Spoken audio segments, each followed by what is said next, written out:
Dr. Rodrigo Aires de Castro é gastroenterologista e endoscopista. E a gente vai falar um pouco de gastrite. Todo mundo fala, é gastrite. Gastrite é uma coisa que todo mundo tem mesmo, é assim, como quem tem uma dor de cabeça eventual. O que é gastrite?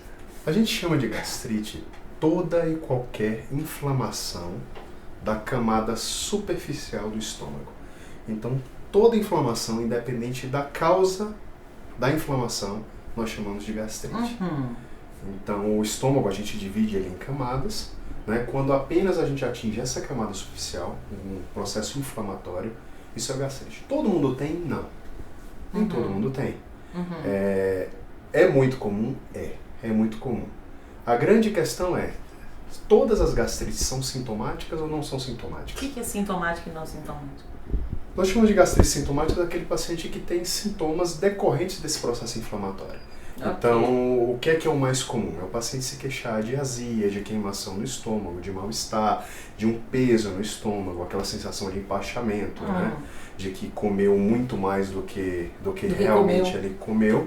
Né? Essa sensação, a gente, quando associada a essa inflamação superficial, a gente diz que é uma gastrite sintomática. Né? Quando o paciente tem uma gastrite, que eu encontro na endoscopia, por exemplo, ou quando a gente faz a biópsia e ele não sente nada, a gente chama de uma gastrite assintomática. E não essas gastrites assintomáticas não necessariamente necessitam de tratamento. O que é que causa a gastrite? A gastrite é multifatorial. Né? Você não tem uma causa só. A gente até brinca um pouco de que a gente gostaria de descobrir quem foi que inventou a gastrite nervosa, que a gente ia dar um jeitinho de... Existe essa nervosa também? Pois não entidade gastrite nervosa, isso não existe. É como eu estou falando, a gastrite ela é multifatorial. Tá. Então você tem um fator alimentar e esse disparadamente é o maior peso que a gente tem. Você tem pacientes que usam muita medicação. Você tem a presença de uma bactéria no estômago que coloniza o estômago, chamada H. pylori, que ela pode ser causa. Obviamente o estresse do dia a dia, né, interfere, né? Sim, ele pode acentuar. O tabagismo pode acentuar, o paciente que está utilizando quimioterapia, o paciente que teve radioterapia. Então você tem uma série de fatores. Por isso que é importante, numa consulta médica, a gente identificar quais são os possíveis fatores para que a gente possa atuar. Esses remédios, eu estou com um pouco de azia, toma aquele remédio. Isso é só uma maquiagem ou é realmente efetivo? Depende da causa.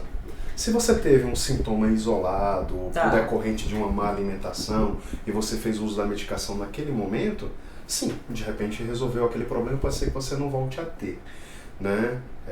Mas, no geral, a gente não recomenda que o paciente que venha tendo azias muito frequentes, sintomas muito frequentes, fique fazendo uso desses sintomáticos, porque a gente pode estar diante de algo muito maior e que precisa de uma intervenção muito mais específica do que simplesmente tomar um sintomático, um bicarbonato, ou um sal de frutas, ou um desses sintomáticos quaisquer. Então o caminho é azia persistente, gastro, que vai encaminhar, só a endoscopia vai poder dizer o retrato perfeito. O diagnóstico, para dar o diagnóstico de uma gastrite, eu não preciso de endoscopia.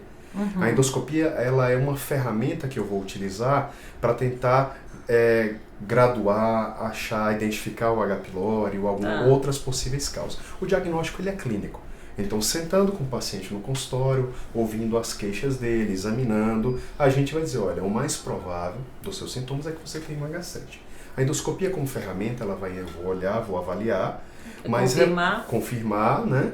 Ou, de repente, nós vamos estar diante de sintomas que o paciente está achando que ele tem uma gastrite e ele tem outra coisa. Que aí o médico é que vai exatamente que vai direcionar. É muito comum o paciente vir, por exemplo, com queixa de que é gastrite, e quando a gente entra, aí nós estamos diante de uma úlcera péptica, por exemplo. A gente acha, às vezes, em alguns pacientes selecionados, graças a Deus não é a maioria deles, a gente acha tumores ou acha algumas outras coisas. Por isso que tem sinais que a gente tem que ficar atento. As pessoas às vezes dizem assim, minha gastrite vai virar úlcera. Isso é verdade? Ou gastrite não é a fase anterior da úlcera?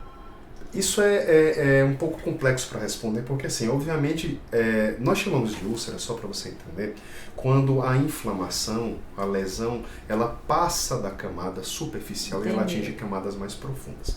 Obviamente, tudo que atingiu camadas mais profundas já foi superficial, Ok. certo? Então, assim, você vai ter uma gastrite, uma inflamação local, pode fazer uma erosão superficial, e essa erosão, pela ação do ácido do estômago, ela pode chegar a atingir camadas profundas e virar uma úlcera. Mas você pode ter úlceras, por exemplo, provocada por um paciente ingerir uma escama, por exemplo, de uma substância cáustica, onde ela pegar, ela vai abrir sem necessariamente fazer aquele processo de gastrite. Então nem todo paciente que tem gastrite vai fazer úlcera. São duas coisas distintas que pode até ser decorrente. Isso, então um paciente que tem gastrite, não cuidado, ele pode, com uma gastrite erosiva, por exemplo, ele pode evoluir para um estado um pouquinho mais profundo de úlcera. Mas elas são situações que não são obrigatórias, né? E você pode ter úlceras não necessariamente sem passar pela fase de gastrite.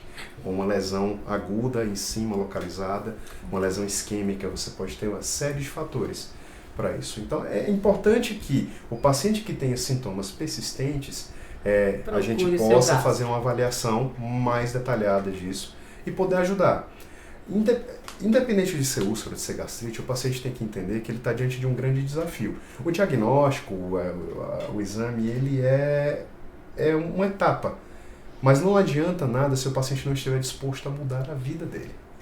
Que tem tudo a ver, né? Mudança dos hábitos com a gastrite. Os hábitos alimentares, os hábitos de cessar o tabagismo, né? Uma alimentação mais regular, mais rica em frutas, mais rica em vegetais, uma alimentação que possa trazer um bem-estar gastrointestinal como um todo para esse paciente. Essa mudança, ela é parte fundamental do tratamento, sem a qual a gente não vai ter sucesso. Claro, se tiver o H. pylori, se tiver, a gente vai tratar, mas nada desses tratamentos diferenciados vão realmente surtir efeito. O paciente não pode ficar passivo. Isso. Obrigada, doutor Rodrigo. Valeu. Agradeço.